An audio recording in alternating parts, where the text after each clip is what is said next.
मोहम्मद बिन कासिम, सिंध का विजेता, न्याय का प्रकाश। यह 92 हिजरी 711 ईस्वी की बात है। उस समय सिंध पर राजा दाहिर का शासन था। सिंध और अरब के बीच व्यापार आम था और मुसलमान व्यापारी समुद्री जहाजों के जरिए यहां आते थे। अत्याचार की पुकार एक दिन राजा दाहिर के आदेश पर समुद्री लुटेरों ने एक अरबी जहाज को लूट लिया।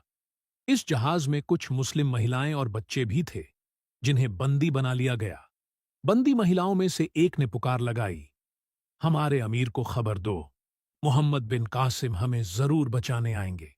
जब यह खबर खलीफा वलीद बिन अब्दुल मलिक तक पहुंची, तो उन्होंने अपने गवर्नर हज्जाज बिन यूसुफ को आदेश दिया, हम अपने मजलूम, अत्याचार सहने वाले भाइयों और बहनों को ऐसे नहीं छोड़ सकते। तुरंत सेना भेजो। मोहम्मद बिन कासिम की तैयारी हज्जाज बिन यूसुफ ने इस अभियान के लिए सबसे बहादुर और बुद्धिमान सेनापति मोहम्मद बिन कासिम को चुना। यह कोई साधारण योद्धा नहीं था। मोहम्मद बिन कासिम सिर्फ 17 साल का एक युवा था, लेकिन युद्ध कौशल, बुद्धिमत्ता और नेतृत्व क्षमता में बहुत आगे था। सिंध में प्रवेश, दीबल की विजय। मोहम्मद बिन कासिम ने अपनी सेना को छोटे छोटे दस्तों में बांट दिया ताकि दुश्मन को धोखा दिया जा सके। उसने समुद्री और जमीनी दोनों रास्तों से सिंध में प्रवेश किया। सबसे पहला बड़ा युद्ध, दीबल का किला। यह किला सिंध का प्रवेश द्वार माना जाता था। यहां एक बड़ा मंदिर और ऊंचा झंडा था, जिसे स्थानीय लोग पवित्र मानते थे। मोहम्मद बिन कासिम ने अपनी सेना के सर्वश्रेष्ठ तीरंदाजों को आदेश दिया, उस झंडे को गिरा दो। जैसे ही झंडा गिरा, दुश्मनों का हौसला टूट गया और दीबल किला फतह हो गया। सिंध में न्याय और दया।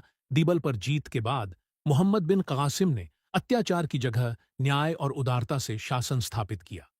किसी के धर्म पर जबरदस्ती नहीं की गई। हिंदू, बौद्ध और मुस्लिम सभी को समान अधिकार दिए गए। भूमिधारकों को उनकी जमीनें वापस दी गईं। किसानों पर अत्याचार खत्म कर दिया गया। यह देखकर सिंध के लोग उसकी दयालुता और न्यायप्रियता से प्रभावित होने लगे। राजा दाहिर से निर्णायक युद्ध मोहम्मद बिन कासिम की अगली मंजिल नेरुनकोट, हैदराबाद, सिविस्तान, ब्राह्मणाबाद और मुल्तान थी। आखिरकार राजा दाहिर ने अंतिम युद्ध की तैयारी की। वह एक शक्तिशाली राजा था, लेकिन सत्य के सामने असत्य अधिक समय तक नहीं टिक सकता था। सिंधु नदी के किनारे निर्णायक युद्ध। राजा दाहिर हाथी पर सवार था, लेकिन मोहम्मद बिन कासिम की सेना ने युद्ध कौशल और रणनीति से उसकी सेना को हरा दिया। राजा दाहिर मारा गया और सिंध में इस्लाम की रोशनी फैल गई। मोहम्मद बिन कासिम का न्याय और शासन। मोहम्मद बिन कासिम ने सिंध पर केवल तलवार से नहीं, बल्कि न्याय, दया और समझदारी से शासन किया। उसके कुछ प्रसिद्ध आदेश: 1. जो जजिया, एक विशेषकर, देगा, उसे अपने धर्म का पालन करने और स्वतंत्र रूप से पूजा करने का अधिकार होगा। 2. मुसलमानों और गैर मुसलमानों में कोई भेदभाव नहीं होगा, सभी को समान न्याय मिलेगा। 3. व्यापार को बढ़ावा दिया जाएगा और किसी पर अन्यायपूर्ण कर नहीं लगाया जाएगा।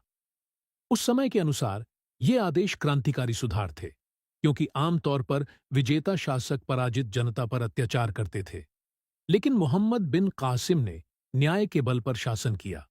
दुर्भाग्यपूर्ण अंत, लेकिन यह स्वर्ण युग ज्यादा समय तक नहीं चला। मोहम्मद बिन कासिम के शत्रुओं ने खलीफा के दरबार में उसके खिलाफ जहर घोल दिया। परिणाम, मोहम्मद बिन कासिम को वापस बुलाकर कैद कर लिया गया और सिर्फ 20 साल की उम्र में वह शहीद कर दिया गया।